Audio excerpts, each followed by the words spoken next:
নমস্কার, শুরু করছি আজকের চতুর্থ স্তম্ভ। আমি ইন্দ্রাণী। শীত যেরকম নিঃশব্দে ঘাড়ের ওপর এসে পড়ে, মা মাসিরা হৈ হৈ করে বাক্স প্যাঁটরা খুলে লেপ, তোশক, সোয়েটার, মাফলার বের করেন। একদিন হঠাৎই যেমন গলির মোড়ে এসে হাজির হয় খেজুর রসওয়ালা, হঠাৎই চোখে পড়ে বাসস্ট্যান্ডে জয়নগরের মোয়া। সম্ভবত তার থেকেও সন্তর্পণে নির্বাচন এসে হাজির হয়। হঠাৎই ক্যালেন্ডার বলে দেয় আর মাত্র 3 মাস কি 4 মাস পরেই ধুন্ধুমার কাণ্ড বেঁধে যাবে। 7 পুরনো বাসি মরা ইস্যু বের হয়ে আসতে থাকবে। বার হবে কত পুরনো কেচ্ছা কাহিনী, বার হবে পাওনা গন্ডার খাতা, যা এখন নির্বাচনের অবিচ্ছেদ্য অঙ্গ। গরিব মানুষজন তাকিয়েও দেখে না নেতা নেত্রীদের অবাধ পুকুর চুরি, তাদের কপালে ভাঁজও পড়ে না। নেই রাজ্যের বাসিন্দারা কেবল নিজেদের পাওনা গন্ডার হিসেব বুঝে নিতে চান। সরকারি ঘোষিত প্রকল্পে বাড়িতে মোট কত টাকা সরাসরি আসবে, প্রতিশ্রুতি নয়, ক্যাশ টাকা। দেখাই যাচ্ছে পরিষ্কার, ওই যাকে ভারী ভরকম ইংরেজিতে ডাইরেক্ট বেনিফিশিয়ারি বলে, সেই তারাই ঠিক করে দিচ্ছেন সরকারের ভবিষ্যৎ। মহারাষ্ট্রে লড়কি বেহেন যদি একনাথ শিন্ডেকে এগিয়ে দেয়, তাহলে ঝাড়খণ্ডে হেমন্ত সোরেন কেবল মহিলাদের টাকাই দেননি, আদিবাসী গরিব মানুষজনের বিদ্যুৎ বিল মাফ করে দিয়েছেন। সেখানে সেই থিওরি মেনে তিনিই ফিরে আসবেন। তো মোদ্দা কথায় আসি, 1.5 বছরের মাথায় এ রাজ্যে সেই ধুন্ধুমার শুরু হবে। ওই খেরোর খাতা খুলে পাওনা গন্ডার হিসেব বুঝে নেবার ব্যাপার তো আছেই, তার সঙ্গেই আছে জোটের হিসেব। সেই জোট কেমন হতে চলেছে, আগামী দিনে বাংলার রাজনৈতিক জোটের হিসেব নিকেশ।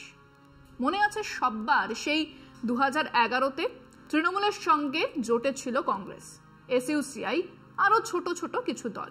বামফ্রন্ট ছিল অক্ষুণ্ণ, আর বিজেপি রাজ্যে চিরটাকালই বান্ধব বর্জিত। মমতা ছেড়ে চলে যাবার পর থেকে তাদের রাজ্যে বন্ধু নেই। তো 2026-এ কি হতে চলেছে, ওপর থেকে না বোঝা গেলেও জোটের রসায়ন নিয়ে নাড়াঘাটা শুরু হয়ে গেছে। কমিউনিস্ট পার্টিকে বাদ দিলে বাকি দল জোট তৈরির ব্যাপারে কোনো তত্ত্বকে হাজির করে না। নির্বাচনে জেতার জন্য জোট, এছাড়া আর কোনো তত্ত্ব নেই। কাজেই যে জোটের রসায়ন জয় এনে দিতে পারে বলে তাদের মনে হয়, তারা সেই জোট তৈরি করে, সেটা নির্বাচনের আগে হোক বা পরে। ফিরছে আলোচনা একটা বিরতির পর, সঙ্গে থাকুন। আমরাই বাবরি মসজিদ ভেঙেছি আর সেজন্য আমরা গর্বিত, বলেছিলেন বালা সাহেব ঠাকরে। তো সেই ঠাকরে শিবসেনার সঙ্গে জোট করতে কংগ্রেসের কাছে বিবেচনা ছিল ক্ষমতায় আসা বিজেপিকে ঠেকানো। তারা অনায়াসে মসৃণভাবেই মহাবিকাশ আগাড়ি বানিয়ে সরকারে এসেছিল, আবারও আসতেই পারে। এবার এনসিপি হলো ন্যাশনাল করাপ্ট পার্টি। 65,000 কোটি টাকার ঘাপলা করেছে ওই অজিত পাওয়ার অ্যান্ড কোম্পানি। বলার কদিনের মধ্যেই সেই অজিত দাদা পাওয়ারকে সঙ্গে নিয়ে বিজেপি জোট বাঁধল। এবং এর মানে আবার এরকমও নয় যে এই জোটের পরে অন্য কোনো জোট হবে না, হবে, আলবাত হবে। অজিত পাওয়ার কংগ্রেস শিবসেনা মিলে সরকার হতেই পারে, অসম্ভব কিছু নয়। কারণ আগেই বলেছি, কমিউনিস্ট পার্টি ছাড়া অন্য কেউ জোটের আগে কোনো তত্ত্বকে হাজির করে না।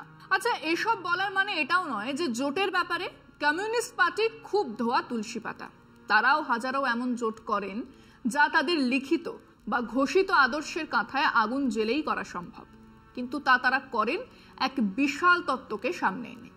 কংগ্রেস দেশকে বেচে দিতে চায়, কংগ্রেস দেশের শোষক পুঁজিপতিদের প্রতিনিধি, কাজেই তাদের আটকানোর জন্য মান্ডার রাজাকে সরকারে বসিয়ে তাকে সমর্থন দেওয়া হোক। থাকুক না বিজেপি সেই সরকারে, তত্ত্ব তো আগেই খাড়া করে দেওয়া হয়েছে। দিন ঘুরেছে, ছবি 180 ডিগ্রি উল্টে গেছে। এবার বিজেপিকে আটকানোর তত্ত্ব, কাজেই কংগ্রেসকে সমর্থন। মানে অন্যরা যা করে তা করে, কমিউনিস্ট পার্টি সেটাই করার জন্য এক তত্ত্বকে এনে হাজির করে। আজ থেকে নয়, জন্মলগ্ন থেকেই। মনে আছে 1964-র কথা, সংশোধনবাদী পুঁজিবাদের দালাল ইন্দিরা গান্ধীর পা চাটা কুকুর ইত্যাদি বিশেষণ ছিল সিপিআইয়ের জন্য। দেওয়ালে স্লোগান ছিল দিল্লি থেকে এলো গাই, সঙ্গে বাছুর সিপিআই।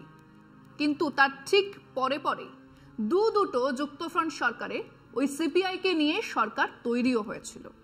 তাতে 2 দলই ছিলেন, অনায়াসে মন্ত্রিসভার বৈঠক হয়েছে। কাজেই জোট মানে নির্বাচনী জোট। সে যে তত্ত্বই এনে হাজির করুক না কেন, আদতে সেই জোট নির্বাচন জেতার জন্যই হবে। এক কাঠমোল্লা ঠিক কিনা চিল্লাইয়ে কন বলে অশিক্ষিত আসরে, আদতে নিম্নমানের, নিম্ন মেধার, কুরুচিকর কথাবার্তা বলতেন। সেই তাকে নিয়ে সিপিএম ঘুরে দাঁড়ানোর স্বপ্ন দেখেছিল। এ রাজ্যে প্রথম কোনো তত্ত্ব হাজির না করেই কমিউনিস্ট পার্টি ভোটে জেতার জন্য এক জোটের কথা মানুষকে জানিয়েছিলেন। আয় ভাই বুকে আয় বলে ভরা জনসমাবেশে সে কি আদেকলাপনা। আব্বাস সাব্বাসের সেই গপ্প সবার জানা। উল্টো দিকে তেমন কোনো তত্ত্বের আমদানি চেষ্টা কখনো হয়নি। বাংলা কংগ্রেস এধারে ওধারে সব ধারে গেছে। মমতা বিজেপি ভোটে জোট হয়েছে। তৃণমূল নেত্রী সেদিনেই বুঝেছিলেন এ রাজ্যে 33% মুসলমান ভোট, এখানে বিজেপি এক বোঝা। যেই মাত্র সেই বোঝার ভার তিনি টের পেয়েছেন তা মাথা থেকে নামিয়েছেন। কোনো তত্ত্ব ইত্যাদি হাজির করেননি।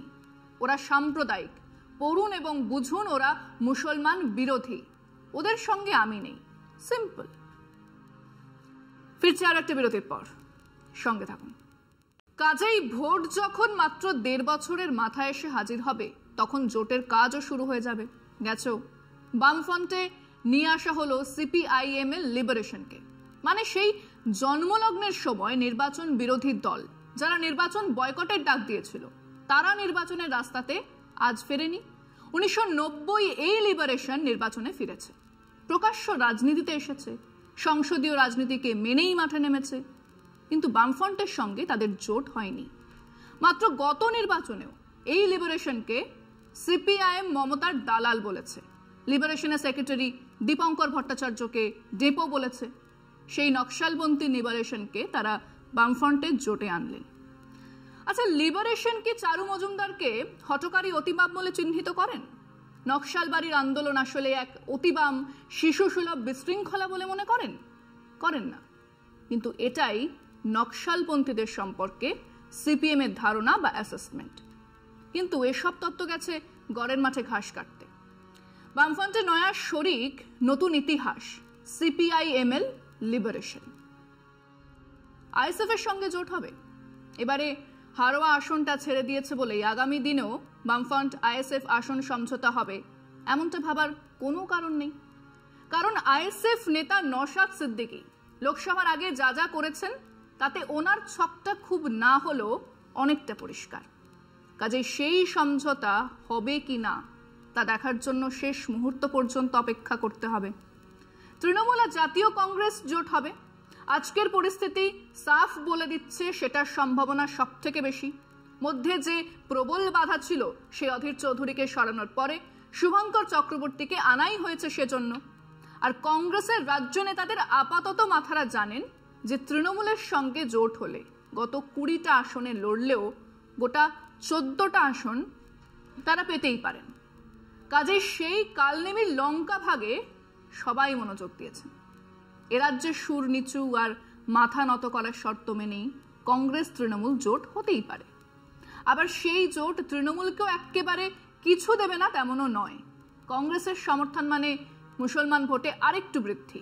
অ্যান্টি ইনকামবেন্সির জন্য তৃণমূলের ভোট যদি 3% কমে তাহলে তার ভরপাই এই জোট থেকে আসবে, তার বেশিও আসতেই পারে। তাই তৃণমূল এই জোটে আগ্রহী নয় এমনটাও নয়। তার মানে আপাতত যা হিসেব তাতে বিজেপি একলা। বামফ্রন্ট নকশালপন্থী লিবারেশনকে নিয়ে দীপঙ্কর ভট্টাচার্যের সুপারিশ মেনে যুক্ত ফ্রন্ট বা গণফ্রন্ট নামে কিছু বুদ্ধিজীবী, ডাক্তার, নির্দল প্রার্থী নিয়ে মমতা কংগ্রেসকে নিয়ে নতুন জোট হাজির হবে 2026-এ। কি হবে সে আরেকদিন আলোচনা।